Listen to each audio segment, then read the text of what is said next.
Welcome to my YouTube channel where we demonstrate and discuss everything related to theatrical and entertainment production crafts. Please subscribe to get the latest updates, posts, and demonstrations. While I will focus primarily on safety in the shops and comprehensive training and operating procedures for tools and machinery, I'll also demonstrate and discuss practical applications like flat and platform construction, scene painting, and more.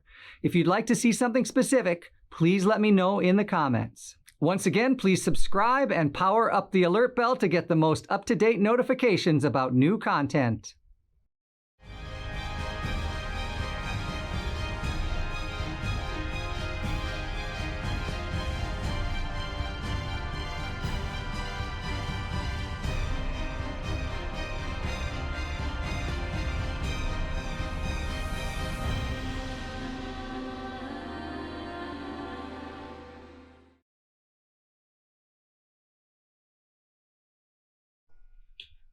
Okay, this is the brickwork I did yesterday, and it's looking really good. It's actually looking really good if I wanted fairly new and fairly freshly done brick, even though the brick is aged and some of the actual style of the brick is older brick. The paint job is fairly recently installed brick and looks pretty good, but I need it to look older and I need it to look aged. I also wasn't happy with the amount of spattering I was getting in the mortar lines. I can't really get more in there without putting spatter all over the rest of the brick. So I'm going to take a glaze and I'm going to try to glaze down some of the mortar lines. The mortar is popping a little too much. It's a little too fresh, a little too new, and doesn't have as much texture as I want it to. I'm going to put some, I've got two glazes here. I may add a third, but I've got a dark gray glaze and I've got a light gray glaze, and I'm going to primarily hit it with the dark gray and try and tone down some of that mortar. And I'm going to let this fall on the bricks as well. I'm not going to try to cover every brick, and I'm not going to try to cover up every bit of mortar, but I want to be kind of a little bit erratic and random. And I should be working top to bottom because it is going to drip.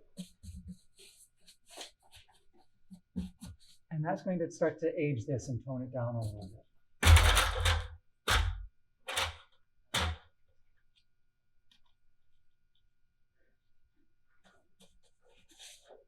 I really do want to try to get it into most all of the mortar. So that's my primary goal. And if I get too much on the bricks, I've got the light. It's okay if I actually gray out the entire thing, or 90% of it, I think, based upon what I'm trying to do.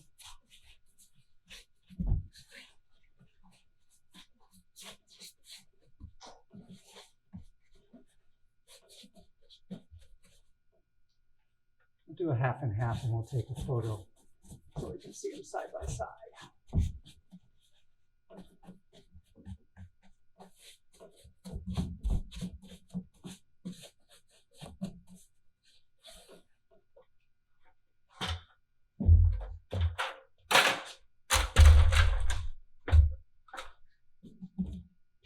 I don't really want drips to show up.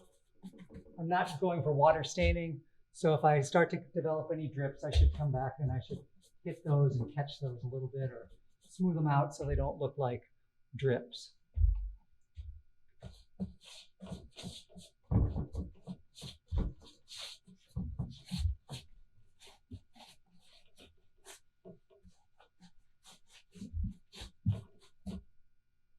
And I could do this flat to avoid the dripping as well.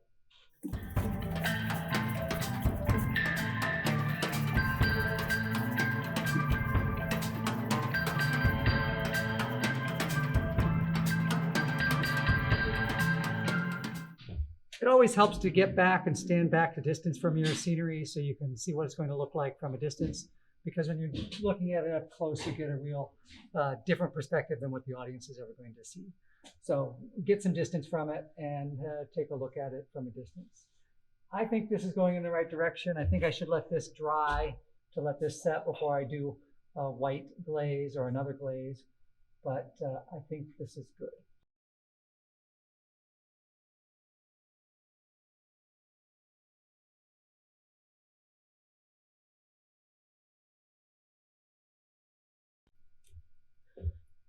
The mortar lines are definitely not popping so much, and that's giving it a little more age, and I'm happy with that.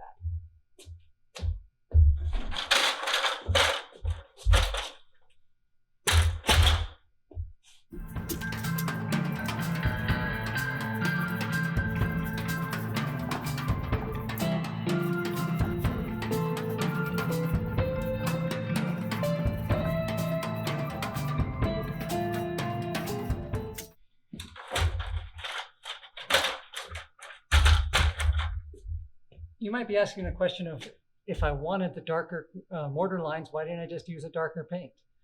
Well, because these layers of paint build up, start to create layers of aging and layering and texture, and it makes it more convincing than if I just go for one color and I get the exact right color.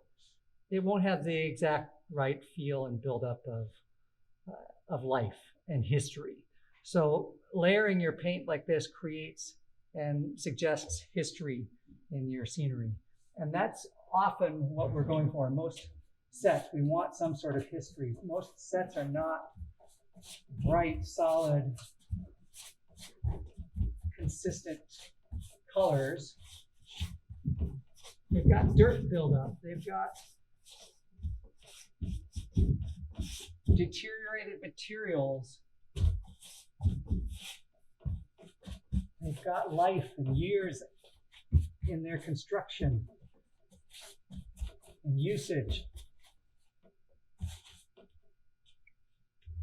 So a lot of our techniques end up contributing to just that.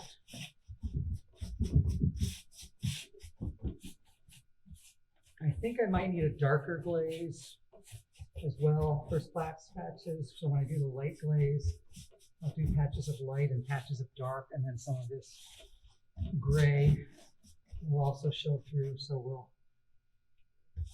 we'll get some variety.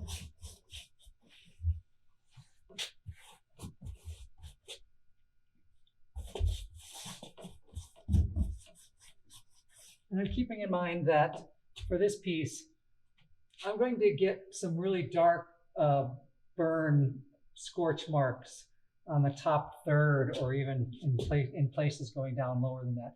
The whole roof of this building is burnt out, and I need to see that it's scorched. So I'm going to be adding that on as well. So I'm keeping that in mind, in the back of my mind, while I'm doing all this. So the parts that are going to be shown of this technique is going to be probably the bottom 2/3.